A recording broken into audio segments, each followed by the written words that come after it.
Hi friends, நம்ம இன்றைக்கி chicken nuggets எப்படி செய்கிறதுன்னு பார்க்கலாம்.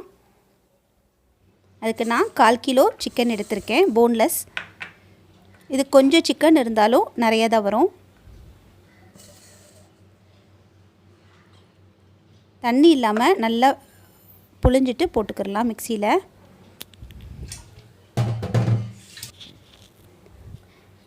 கால் ஸ்பூன் அளவுக்கு இஞ்சி பூண்டு பேஸ்ட்டும் தேவையான அளவு உப்பும் சேர்க்குறேன். Garam masala 1/4 spoon,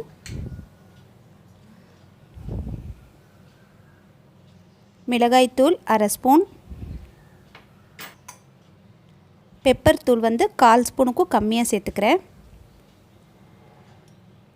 soya sauce 1/2 spoon ஊற்றினா போதும்.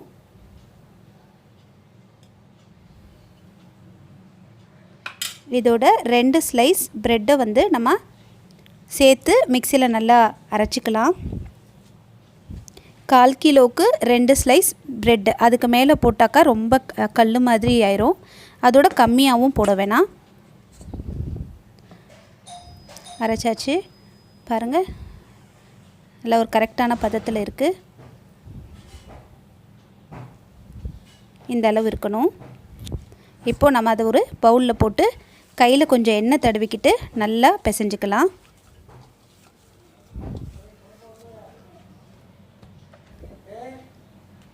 இப்போ ஒரு ஷீட்டை விரிச்சிக்கலாம். ஷீட்டு கவர் ஏதாச்சும் யூஸ் பண்ணிக்கலாம். இப்போ அது மேலே வச்சு நல்லா தட்டிக்கிடலாம். நல்ல ஒரு ஷேப் கொண்டு வந்துக்கிடலாம்.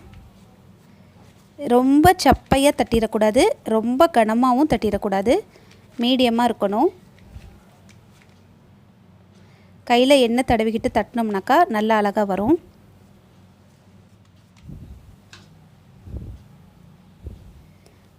இப்போ அது கார்னரை கட் பண்ணிக்கலாம். கத்தி இல்லைனா பிஸா கட்டர் இருந்துச்சுன்னா அது யூஸ் பண்ணிக்கலாம்.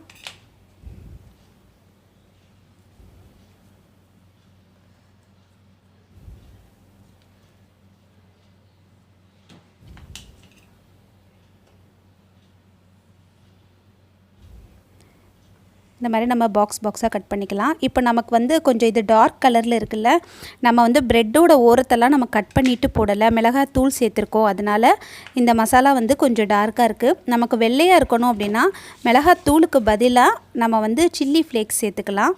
அதே மாதிரி ப்ரெட்டுமே நம்ம அந்த ஓர பகுதியெல்லாம் கட் பண்ணிவிட்டு நடுப்பகுதியை மட்டும் போட்டு நம்ம அரைச்சிக்கிட்டோம்னா உள்ளக்க பார்க்கும்போதும் நல்ல வெள்ளையாக இருக்கும். ஆனால் நல்ல டேஸ்ட்டாக இருக்கும் ஃப்ரெண்ட்ஸ். கண்டிப்பாக செஞ்சு பாருங்கள், பிள்ளைங்களுக்கு கண்டிப்பாக பிடிக்கும். பாருங்கள், இந்த கணத்தில் இருக்கணும். செய்கிறது ரொம்ப ஈஸி. இப்போது ஓர பகுதியும் ஒரு ஷேப் கொண்டு வந்தாச்சு.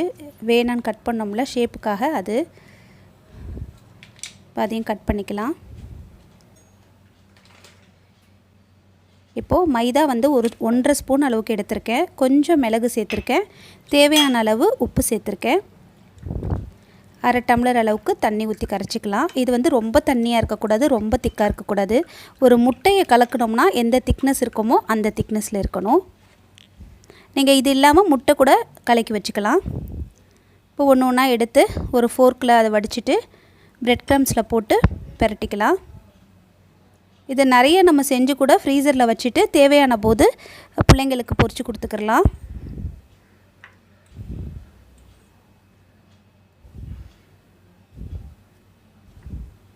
இந்த மாதிரி எல்லாத்தையும் எடுத்து வச்சுக்கிட்டு பெரட்டி வச்சுக்கிடலாம். நல்ல இது கிறிஸ்பியாகவும் உள்ளக்க நல்லா டேஸ்ட்டாகவும் இருக்கும் ஃப்ரெண்ட்ஸ் இதோட மசாலா. பாருங்கள், எல்லாம் பெரட்டியாச்சு. எண்ணெயும் காஞ்சிருச்சு. இது எல்லாத்தையும் போட்டு நல்லா பொரிச்சு எடுத்துக்கலாம்.